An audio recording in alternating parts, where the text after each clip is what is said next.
Antes que nada vamos a agradecerle a la audiencia, ¿no?, que ha tenido la amabilidad de acompañarnos durante estas largas horas que empezaron a las 6 de la mañana con Jorge Con don Martínez Jorge Martín y Ricardo y Correa. Ricardo Correa con una batería impresionante de salutaciones. Agradecerles a todos los que hicieron posible que Ancasti esté posicionada donde está posicionada y que hoy, la radio casi nace de nuevo porque tenemos un equipamiento de última generación nuevo, que un poco se referencia con aquellos comienzos de los 10 vatios que don Gustavo Tello operaba desde el cuarto piso del Hotel Ancasti, ¿no?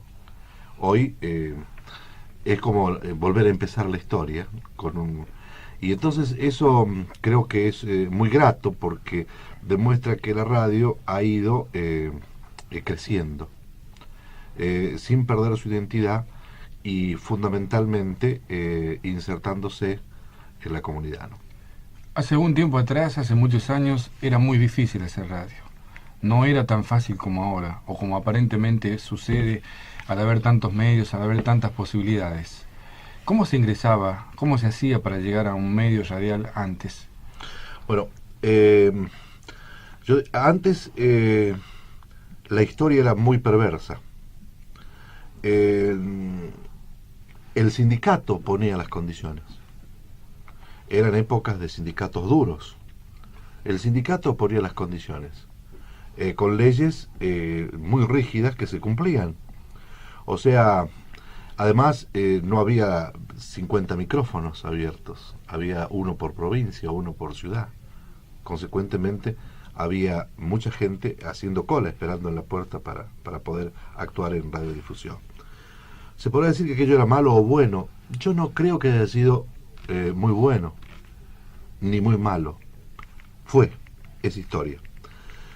Y yo me acuerdo que era tan rígida la cosa que hasta yo lograr el carnet de locutor, hacía un programa de, de cine y no podía anunciar los temas musicales que matizaban El programa. el programa. Y bueno, y quien hacía cumplir eso no era el Confer, no era el Correo, que en esa época, sino era el sindicato. El sindicato te llamaba el delegado sindical y decía, vos no tenés carnet, hasta acá llegás. Y se cumplía.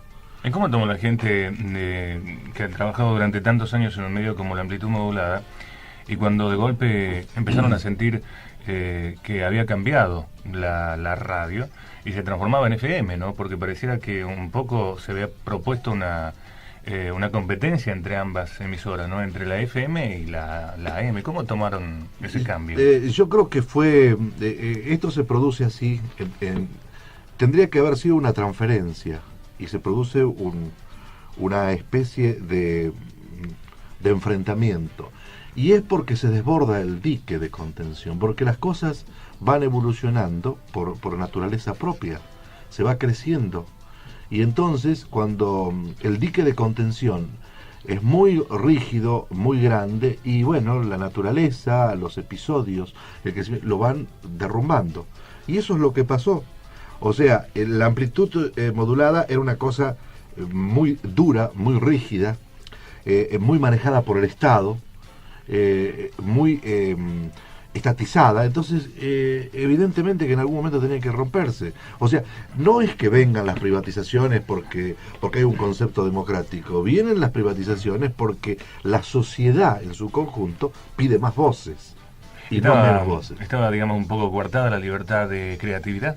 Y lógico, la de creatividad no tanto, pero todo tenía que ver con el Estado patrón.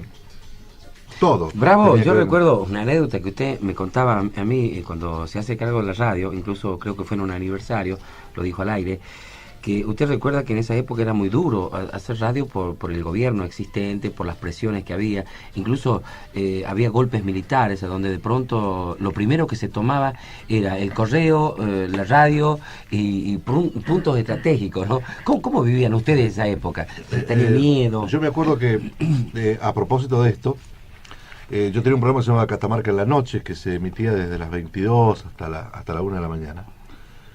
Y hoy parece un chiste, pero Entel de aquel entonces prohibía sacar las comunicaciones al aire, los teléfonos al aire. Y había un operador, como era con operadores, entonces el operador, vos empezabas a hacer una nota por teléfono, te sacaba el plus y te cortaba la...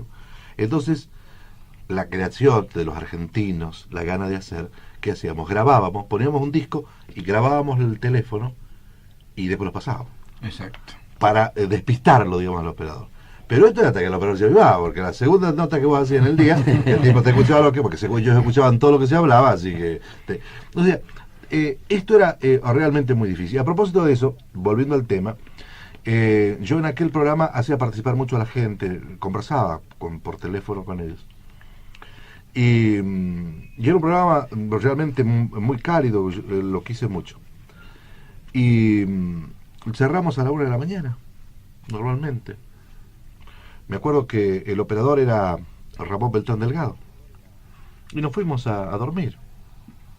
En aquellas épocas, la 1 de la mañana era noche, era para dormir. Yo dormía en una habitación. Lo mira a nosotros, ustedes a la 1 están arrancando los motores. Sí, mi hija que tiene 17 años sale a la 1 a bailar. Entonces, yo tenía una habitación que daba a la calle. Un día, esa noche llego, me acuesto y a los 45 minutos me estaba empezando a dormir y sentía unos ruidos espantosos en la ventana. Abro la ventana y me encuentro con un fusil que me apuntaba. 7 minutos que me vista, me llevaron eso. Estuvimos 3 días dentro de la radio, 3 días. Locutores, operadores, no todos, eligieron 3, 4 locutores hombres y operadores, no detenidos, sino, mejor dicho, adentro de la radio, 2, 3 días hasta que terminaba, hasta que la cosa se normalizó. Fue un golpe de estado, uno de los tantos, ¿no?